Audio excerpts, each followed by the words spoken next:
नमस्कार दोस्तों, मैं एएसवी चैनल में अजय सिंह आपका स्वागत करता हूं। दोस्तों, कहते हैं कि कुछ युद्ध ऐसे होते हैं जो सब कुछ बदल के रख देते हैं। एक पुरानी शक्ति को समाप्त कर देते हैं और एक नई शक्ति को उभार देते हैं। उसको एक नए परिदृश्य में लाके खड़ा कर देते हैं। दोस्तों, ऐसा हमारे भारत में हुआ है।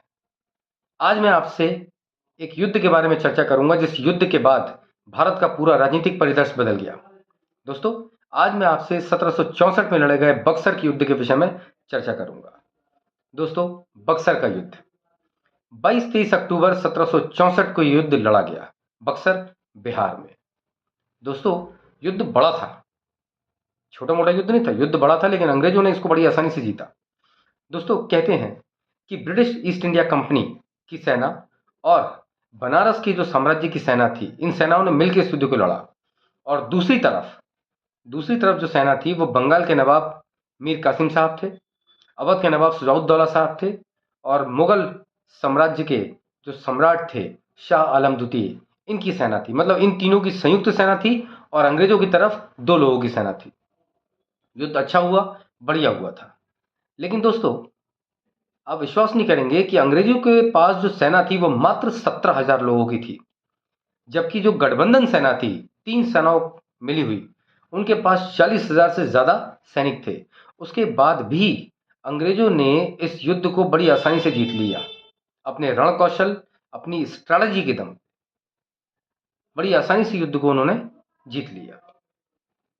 और उसके बाद वो हालत की इन लोगों की कि आप विश्वास नहीं करेंगे, जो बंगाल के नवाब थे मीर कासिम, वो अपनी रेजिमेंट का साथ छोड़ के भाग गए। 30 लाख के रत्न आभूषण लेके भागे। कहते हैं कि उनके आखिरी दिन बड़े गरीबी में बीते और 1777 में उनकी डेथ हो गई। उसके बाद अवध के नवाब सुजाउद्दौला जो थे वो आखिरी में पकड़ा गए। मुगल बादशाह शाह आलम द्वितीय ये भी भाग गए थे, बाद में ये भी पकड़ा गए थे। दोस्तों, ये युद्ध तब समाप्त हुआ जब इन सबके साथ जीतने के बाद उन्होंने इलाहाबाद की संधि की, जो कि 1765 में हुई। उसकी कुछ शर्तें थीं जो इन लोगों ने मान ली और उसके बाद जाके ये युद्ध समाप्त हुआ। इस युद्ध ने बड़ा ही एक भारत के अंदर एक भूचाल सा ला दिया दोस्तों। क्योंकि दोस्तों, क्या हुआ कि इस युद्ध का परिणाम बड़ा घातक हुआ। देखिए, भारत जो था एक गुलाम था, औपनिवेशिक था। अब औपनिवेशिक भारत का जो राजनीतिक परिदृश्य था इस युद्ध के बाद बदल गया।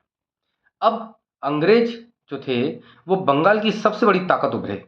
अच्छा, बंगाल में अकेला बंगाल नहीं था, बंगाल भी था, बिहार भी था, उड़ीसा भी था। तो ये सबसे बड़ी ताकत उभरे। उसके बाद अब बंगाल का जो राजस्व था उसको वसूलने का अधिकार ईस्ट इंडिया कंपनी के पास आ गया। दोस्तों, बक्सर के युद्ध के बाद अंग्रेज भारत की सबसे बड़ी ताकत बन के उभरे दोस्तों।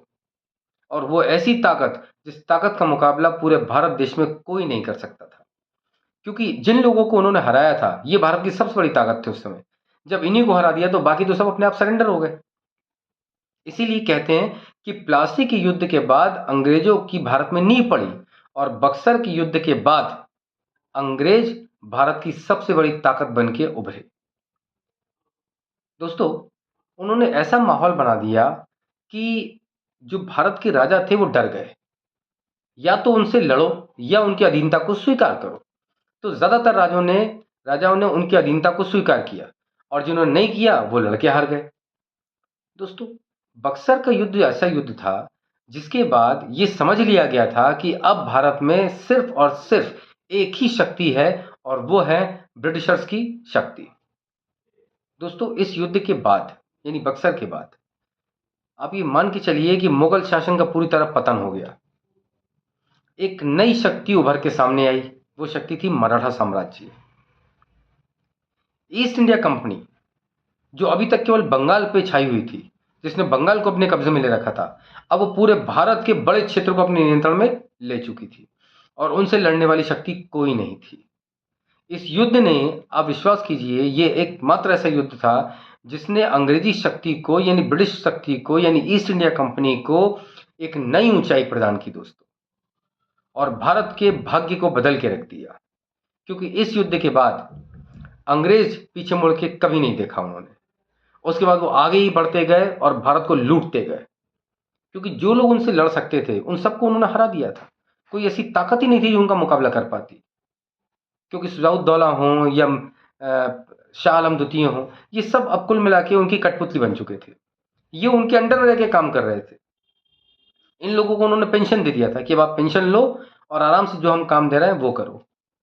तो बक्सर के युद्ध के बाद भारत का पूरा परिदृश्य ही बदल गया। मतलब भारत पहले गुलाम कह सकते हो अब था, लेकिन अब पक्के तौर पे कह सकते थे कि भारत गुलाम हो गया था।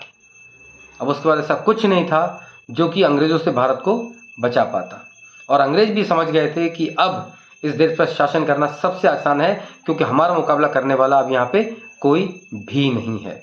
और उसके बाद भारत पर अंग्रेज़ों ने एक छत्र शासन किया जिसको ना तो कोई रोक पाया ना ही कोई टोक पाया। उसके बाद तो आपको मालूम ही है दोस्तों, अंग्रेज़ों ने भारत को इस तरह से लूटा जिसका कोई हिसाब ही नहीं था। दोस्तों, आज के लिए बस इतना ही। कल एक नए विषय पर मिलते हैं। बहुत बहुत धन्यवाद। भारत माता की जय। जय सिया राम।